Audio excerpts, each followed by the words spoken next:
C'est avec joie que nous vous retrouvons en ce début de semaine autour du texte de 1 Roi chapitre 11, les versets 1 à 13. Ce texte nous parle de l'idolâtrie du roi Salomon et ses conséquences. Salomon est l'homme le plus sage de son temps, choisi par Dieu, comblé de richesses, de paix et de gloire. Pourtant, le chapitre 11 du premier livre des rois nous montre une vérité dérangeante. La sagesse reçue n'immunise pas contre la désobéissance. Quand le cœur se détourne de Dieu, même les plus grands peuvent chuter. Alors nous aurons à méditer sur 4 points. Le premier point, un cœur progressivement détourné de l'Éternel. Ce que nous pouvons lire au verset 1 à 4. Salomon aimant des femmes étrangères, en contradiction directe avec le commandement de Dieu. Le texte souligne un point clé. Ce ne sont pas d'abord ses actes, mais son cœur qui se détourne. Et le verset 4 nous le précise. Ces femmes inclinèrent son cœur vers d'autres dieux. L'idolâtrie commence rarement par un rejet brutal de Dieu, mais par une tolérance progressive des compromis jugés anodins. Quelles leçons pouvons-nous tirer de ce premier point? Le danger ne réside pas seulement dans ce que nous faisons, mais dans ce que nous laissons influencer notre cœur. Deuxième point de notre méditation, l'idolâtrie est ici synonyme du reniement de l'alliance avec Dieu, ce que nous pouvons lire au verset 5 jusqu'à 8. Un reniement de l'alliance avec Dieu. Salomon alla jusqu'à bâtir des hauts lieux pour des dieux païens, des dieux d'Astarté, de Kémosh, de Moloch. L'homme qui avait consacré le temple de l'Éternel consacre désormais des autels aux idoles. Là, il y a gravité du péché. Pourquoi? Parce que Salomon connaissait la loi. Parce que Salomon avait reçu des avertissements clairs, surtout de son père David avant de mourir. Parce qu'il agit en pleine conscience. Alors il y a une leçon à tirer. L'idolâtrie n'est pas seulement adorer des statues, c'est donner à autre chose la place que Dieu seul doit occuper. Troisième point de notre méditation, la colère de Dieu face à la désobéissance persistante. Ce que nous pouvons lire au verset 9 et 10. Dieu s'irrite non par caprice, mais parce que Salomon avait été averti à 2 reprises.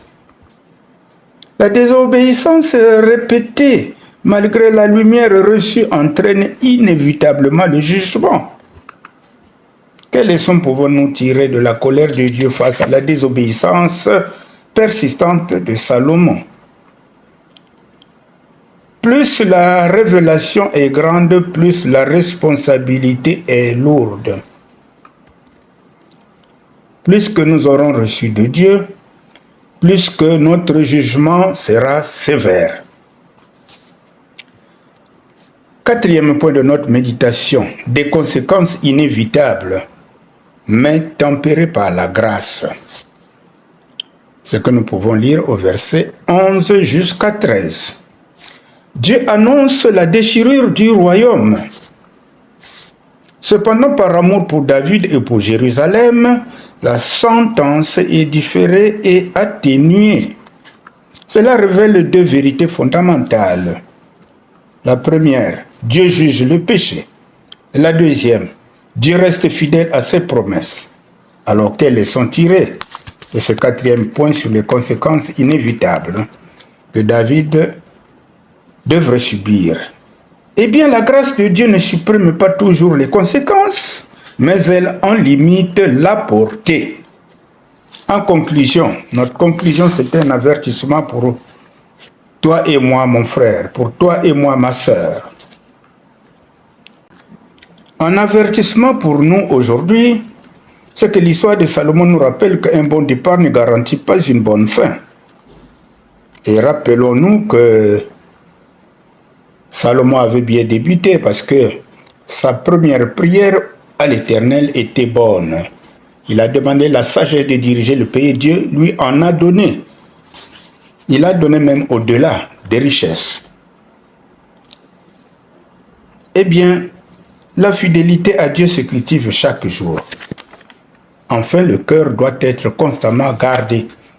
Donc, en conclusion, nous disons qu'il y a un avertissement pour nous, croyants. C'est que l'histoire de Salomon nous rappelle trois choses. 1. Un bon départ ne garantit pas une bonne fin. 2. La fidélité à Dieu se cultive chaque jour. 3.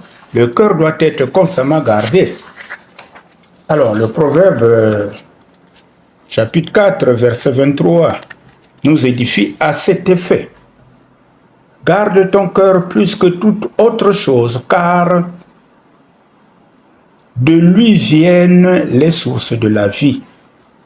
Nous devons garder notre cœur plus que toute autre chose, car du cœur viennent les sources de la vie. Alors, quel est le message central de notre méditation? L'idolâtrie commence dans le cœur. Détruire la communion avec Dieu entraîne des conséquences durables.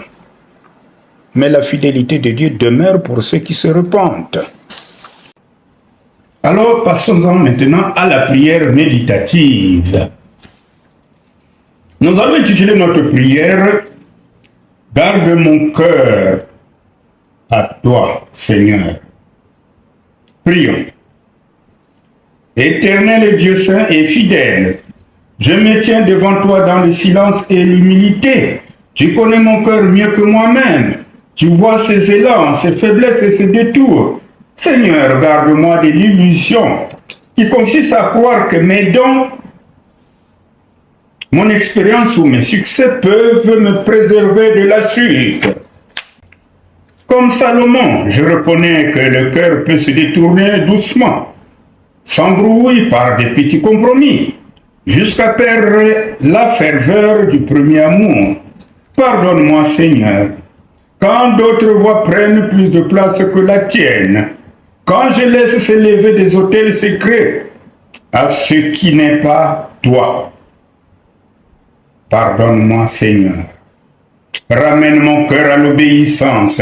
Rends-moi sensible à tes avertissements et donne-moi la grâce d'écouter avant que le silence ne s'installe.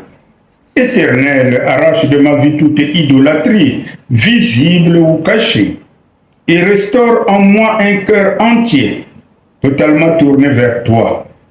Même lorsque les conséquences demeurent, je m'appuie sur ta miséricorde, car tu es un Dieu qui corrige avec amour et qui reste fidèle à ses promesses. Père de mon cœur, Seigneur, aujourd'hui, demain et jusqu'à la fin, afin que je marche humblement avec toi et que ma vie t'honore. Au nom de Jésus-Christ, nous avons ainsi prié. Amen.